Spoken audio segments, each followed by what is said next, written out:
Welcome to Diwakar physics. चलिए हम इस वीडियो में टोटल इंटरनल रिफ्लेक्शन प्रिज्म है ना, एंगल ऑफ प्रिज्म, इसके बारे में क्वेश्चन जो 2024 में आया था वो सॉल्व करते हैं।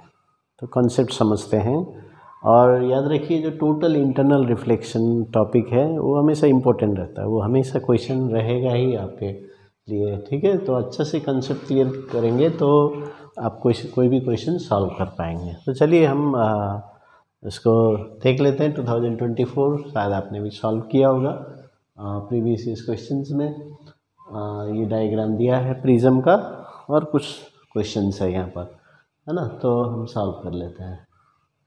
तो सबसे पहले हम देखते हैं ये प्रिज्म राइट एंगल प्रिज्म है। एंगल ऑफ इधर ये एंगल नहीं दिया है तो हमें निकालना है, लेकिन ये incident normally, so it is going straight, blue colour light है, ये जा रहा है और यहाँ जाने के बाद ये सरफेस से जा रहा है। तो ये लाइट एकदम सरफेस से जा रहा है। ठीक है, तो ये क्वेश्चन है। तो इसको समझते हुए फर्स्ट क्वेश्चन है calculate the critical angle of the material of the prism. तो अभी क्रिटिकल एंगल क्या होता है, चलिए जल्दी से समझ लेते।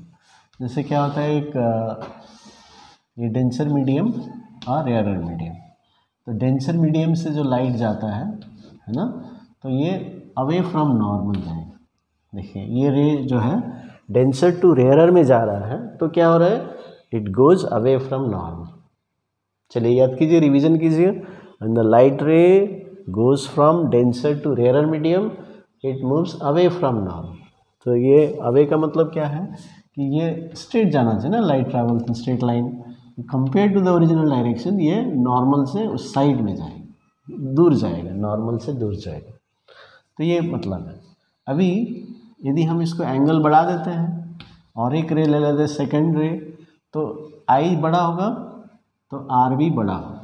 तो देखिए ये इधर चला जाएगा, तो आई बड़ा होगा तो आर भी बड़ा होगा, क्योंकि लॉ क्या बताता है, sine i by sine r, है ना, sine i by sine r is constant. तो कांस्टेंट होने के लिए ये आई बढ़ेगा तो आर भी बढ़ना चाहिए, तो इधर जाएगा। तो अभी रे ऐसे था, ऐसे जा रहा है, इसको थोड़ा बढ़ा दिया तो ये नीचे जा रहा है ना। तो अभी और बढ़ा देंगे तो क्या होगा, तो थर्ड रे देखिए एकदम सरफेस से जाने का चांस है, क्योंकि ये रेज ऐसे नीचे नीचे नीचे आ रहे हैं।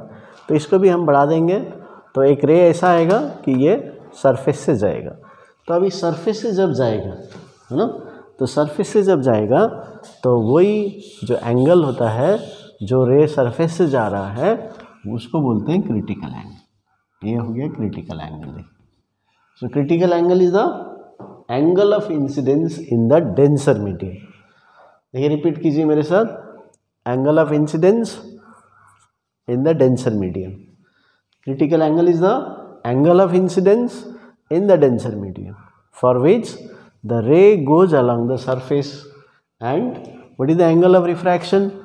तो इसका रिफ्रैक्शन क्या हो गया, एंगल ऑफ रिफ्रैक्शन होता है रिफ्रैक्टेड रे एंड द नॉर्मल। तो देखिए ये 90 डिग्री में जा रहा है। तो अभी डेफिनेशन हमारा क्लियर हो गया क्रिटिकल एंगल का, कि the angle of incidence in the denser medium for which angle of refraction in the rarer medium is 90 degree and the ray will go along the surface। ये याद रखिए। तो ये रियलाइजेशन क्या है, रे को सरफेस से जाना है, और जब रे सरफेस से जाएगा तो ये एंगल क्या है, क्रिटिकल एंगल है। तो ऐसा भी क्वेश्चन आईसीसी में आया है। ये डायग्राम दिया है, ये what is this angle called, जैसे मान लीजिए ये P Q R, what is this angle called. तो देखना है कि ये सरफेस से जा रहा है तो 90 डिग्री है, तो ये क्रिटिकल एंगल है। तो दिस इज द मीनिंग। तो अभी यहाँ पर भी देखिए ये भी सरफेस से जा रहा है, तो इसका मतलब इस रे का जो एंगल ऑफ इंसिडेंस होगा वो इसका आंसर होगा, critical angle for the material of the prism. तो लेकिन अभी किसके साथ एंगल ऑफ इंसिडेंस बन रहा है, ये देखिए incident ray and the normal. So incident ray is always the angle between incident ray and the normal. तो इसलिए ये इंसिडेंट रे तो पता है, लेकिन यहाँ पर अभी हमें नॉर्मल ड्रॉ करना पड़ेगा, तभी हमको पता चल जाएगा क्रिटिकल एंगल क्या है। तो यहाँ पर क्या करना है, आप ऐसे प्रोटेक्टर रखिए, ठीक है, ऐसे ये बेस लाइन जो है इसके साथ होना चाहिए, तो इसके सरफेस के साथ नॉर्मल बनता है। तो यह 90 डिग्री होगा, तो मार्क कीजिए, फिर ऐसा नॉर्मल ड्रॉ कीजिए। देखिए ये नॉर्मल हो गया। अभी क्या सीखा हमने, critical angle, angle between incident ray and the normal in the denser medium, prism मतलब ये ग्लास। तो ये एंगल ऑफ इंसिडेंस हो गया, यही क्रिटिकल एंगल। अभी ये कितना है ये पता करना।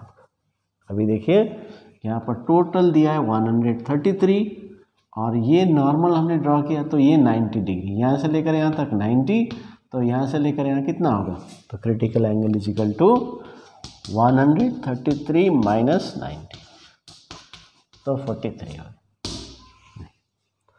समझ में आ गया। ये टोटल देखिए डायग्राम में देखिए ये पूरा 133 दिया है, और क्योंकि हमें नॉर्मल ड्रॉ करना है, और ये इंसिडेंट रे और ये नॉर्मल, तो ये क्रिटिकल एंगल है। तो कितना होगा ये वाला पार्ट, 133 माइनस 90 क्यों, क्योंकि ये नॉर्मल है, परपेंडिकुलर है, तो ये आ गया 43 डिग्री। तो पहला आंसर हो गया, समझ में आ गया। यदि समझ में नहीं आ रहा है तो आप फिर ये वीडियो के नीचे कमेंट में बताइए, ठीक है। तो ये आ गया 133 माइनस 90। और ऐसे बहुत सारे सिचुएशन बना के क्वेश्चन आ सकता है आईसीएसई में, तो आपको बेसिक समझना है। Normal and incident ray in the denser medium for which the ray goes along the surface और for which angle of refraction is 90 degree. तो ये हो गया क्रिटिकल एंगल। क्योंकि ये डायग्राम ऐसे दिया है, अभी क्रिटिकल एंगल कहाँ है आपको पहले खोजना पड़ेगा, आपको सिचुएशन बनाना पड़ेगा, तो इसलिए मैंने इतना सारा स्टेप समझा दिया। तो आप फिर से शुरू से वीडियो देखिए तो आपको और अच्छा समझ में आएगा। नॉर्मल चाहिए, इंसिडेंट रे चाहिए, उसके बीच में क्रिटिकल एंगल होगा यदि वो रिफ्रैक्टेड रे सरफेस से जा रहा है, तो याद रखें। हो गया। अभी what is the angle of prism. तो एंगल ऑफ प्रिज्म क्या होता है, जैसे प्रिज्म में 3 एंगल होते हैं, है ना, देखिए 3 एंगल होते हैं, 1 2 3, कोई भी एक एंगल ऑफ प्रिज्म हो सकता है। तो होता क्या है एंगल ऑफ प्रिज्म, तो मान लीजिए ये सरफेस से लाइट एंट्री कर रहा है और ये सरफेस से लाइट बाहर जा रहा है, तो ये 2 सरफेस है जहाँ से रिफ्रैक्शन हो रहा है, ये रिफ्रैक्टिंग मीडियम हो गया, रिफ्रैक्टिंग सरफेसेस हो गया। अभी ये दोनों रिफ्रैक्शन वाले जो सरफेस है कहाँ मिल रहे हैं और कितना एंगल बना रहे हैं, तो इस केस में ये एंगल ऑफ प्रिज्म। अब मान लीजिए इधर ऐसा डायग्राम दिया बोर्ड में, यहाँ से लाइट जा रहा है, यहाँ से फिर इधर निकल रहा है, तो ये सरफेस में रिफ्रैक्शन, ये सरफेस में रिफ्रैक्शन, तो ये एंगल ऑफ प्रिज्म होगा, ठीक है, ये एंगल ऑफ प्रिज्म होगा। जैसे ये ABC लिखेंगे तो अभी ABC, तो C is the angle of prism. हमेशा ए ही एंगल ऑफ प्रिज्म नहीं होता है, जहाँ angle between the refracting surfaces is the angle of prism, ये याद रखिए। घुमा के भी क्वेश्चन दे सकता है। तो अभी यहाँ पर देखेंगे कहाँ कहाँ रिफ्रैक्शन हो रहा है, तो एक होता है लाइट रे यहाँ से एंट्री कर रहा है, तो ये एक सरफेस हो गया, फर्स्ट रिफ्रैक्टिंग सरफेस। अभी दूसरा यहाँ पर रिफ्रैक्शन हो रहा है ना, तो ये सरफेस हो गया, तो ये हो गया एंगल ऑफ प्रिज्म, ये एंगल ऑफ प्रिज्म हो गया ABC। क्वेश्चन में देखेंगे तो ABC लिखा है, तो A is the angle of prism. तो कितना एंगल है ये अभी आपको कैलकुलेट करना है। तो ये 43 है, ये 43 आया, तो ये कितना होगा, तो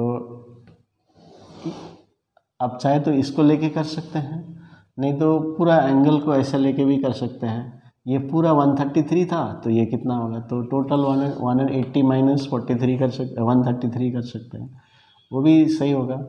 और यदि आप इस एंगल क्रिटिकल एंगल को लेना चाहते हैं ये, तो ये और ये मिला के 90 है, क्योंकि ये नॉर्मल है, तो ये 90 माइनस 43 हो जाएगा। तो ये 90 माइनस 43 कितना होगा, तो 47 होगी, और ये 90 है, तो एंगल ए कितना हो गया, एंगल ए कितना हुआ 180 माइनस 90 प्लस 47, so 180 माइनस 137,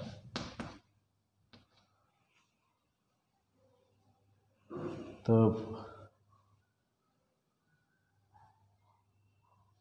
43 47 है ना, 43 47, फिर ये 90, ये 47, तो ये कितना होगा, तो कैलकुलेशन करिए 340, 43 डिग्री आ रहा है, तो एंगल ऑफ प्रिज्म भी 43 ही आ रहा है। तो आपको समझ में आया कैलकुलेशन। तो ये क्या है, क्लास 7 लेवल का ज्योमेट्री, तो क्लास 7 लेवल का ज्योमेट्री लगा के ये निकाल लीजिए, है ना। तो ये हो गया 43, तो एंगल ऑफ प्रिज्म 43 हो गया। और आपको समझ में आया एंगल ऑफ प्रिज्म, कभी ये भी हो सकता है यदि इधर से लाइट एंट्री कर रहा है, इधर से निकल रहा है, इधर से एंट्री कर रहा है, कौन से दो सरफेस से रिफ्रैक्ट कर रहा है, वही दोनों के बीच में एंगल होता है एंगल ऑफ प्रिज्म। अभी which colour should replace the blue, अभी ये जो रे है ये सरफेस से जा रहा है।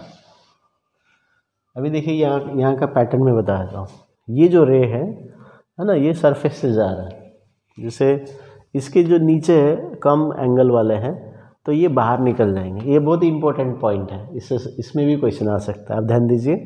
तो यदि क्रिटिकल एंगल से कम है तो नॉर्मल रिफ्रैक्शन हो जाएगा, bending, it will go to the rarer medium. Critical angle में एकदम सरफेस से जाएगा। अभी इसको यदि और बढ़ा देंगे तो क्या होगा, देखिए ये ऊपर से ऐसे ऐसे ऐसे करके आ रहा है, तो यदि और एंगल ऑफ इंसिडेंस बढ़ा देंगे और एक रे लेंगे यहाँ पर, तो देखिए ये पैटर्न के हिसाब से ये नीचे आ जाना चाहिए। तो it is coming back to the denser medium, तो उसको बोलते हैं टोटल इंटरनल रिफ्लेक्शन। तो क्रिटिकल एंगल से बड़ा होना चाहिए एंगल ऑफ इंसिडेंस, और डेंसर से रेयरर में जाना चाहिए। दो कंडीशंस है टोटल इंटरनल रिफ्लेक्शन का। तो यहाँ पर अभी देखिए, which colour should replace the blue ray so that it undergo total internal reflection. तो ब्लू रे से जा रहा है तो ये सरफेस से जा रहा है। अभी यहाँ कौन सा रे लेंगे तो ये इधर back to the denser medium आ जाएगा, back to the class, surface से नहीं, हाँ अंदर चले आएगा ऐसे ऐसे। तो हमेशा याद रखना, तो क्या होता है, जो बीम्स, जो आइडिया में बता दे रहा हूँ, VIVGYOR, तो रेड के लिए हमेशा याद रखिए। तो रेड का मैक्सिमम वेवलेंथ होगा, ठीक है, मैक्सिमम स्पीड होगा और मैक्सिमम क्रिटिकल एंगल भी होगा, तो याद रखिए। तो क्रिटिकल एंगल रेड का सबसे ज़्यादा होगा। तो अभी ब्लू रे यहाँ जा रहा है, तो रेड को यदि हम यहाँ देंगे तो रेड का तो और ज़्यादा क्रिटिकल एंगल चाहिए, क्रिटिकल एंगल 43 से भी ज़्यादा होगा, है ना। तो इस एंगल से तो वो कभी रिफ्लेक्ट नहीं करेगा, तो इसलिए इधर वाले नहीं करेंगे। तो क्योंकि ये ब्लू है, तो ब्लू से इस साइड में वायलेट या इंडिगो, ये इसके क्या होंगे, इसका क्रिटिकल एंगल 43 से कम होगा, 43 से कम होगा।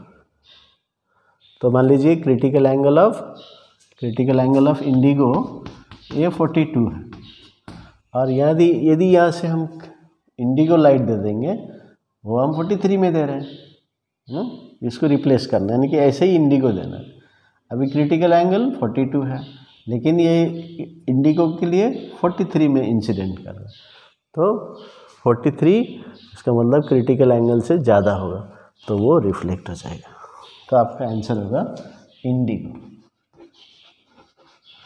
तो आप चाहे तो वायलेट भी लिख सकते हैं, तो वायलेट और इंडिगो ये रिफ्लेक्शन हो जाएंगे, लेकिन ग्रीन, येलो, ऑरेंज, रेड ये नहीं होगा, क्योंकि उसके लिए क्रिटिकल एंगल ऑलरेडी 43 से ज़्यादा है। तो रेड के लिए ये कम हो जाएगा, तो कम होने से तो नॉर्मल रिफ्रैक्शन होगा, है ना। तो आइडिया समझ में आ गया, तो ये याद रखिए, रेड के लिए सबसे ज़्यादा क्रिटिकल एंगल। तो यही क्वेश्चन आपको दूसरी तरह से भी पूछ सकता है, what will happen if blue रे इज रिप्लेस्ड विद येलो। तो येलो ब्लू रे इज रिप्लेस्ड विद येलो बोलेंगे तो क्या होगा, टोटल इंटरनल रिफ्लेक्शन होगा या नॉर्मल रिफ्रैक्शन होगा। तो जो येलो, ग्रीन, ऑरेंज, रेड ये नॉर्मल रिफ्रैक्शन होगा, और इंडिगो और ब्लू उनकी क्रिटिकल एंगल कम है, 43 से कम है, इसलिए 43 में देने से ये रिफ्लेक्ट हो जाएंगे। तो ये है कॉन्सेप्ट समझ में आया। तो इस तरह से आप total internal reflection, critical angle, diagram, calculation, refraction करना है, रिफ्लेक्शन करना है या सरफेस से ले जाना है, तो अलग अलग क्वेश्चंस आ सकते हैं। तो ये कॉन्सेप्ट से आप अच्छे से सॉल्व कर पाएंगे। Thank you very much.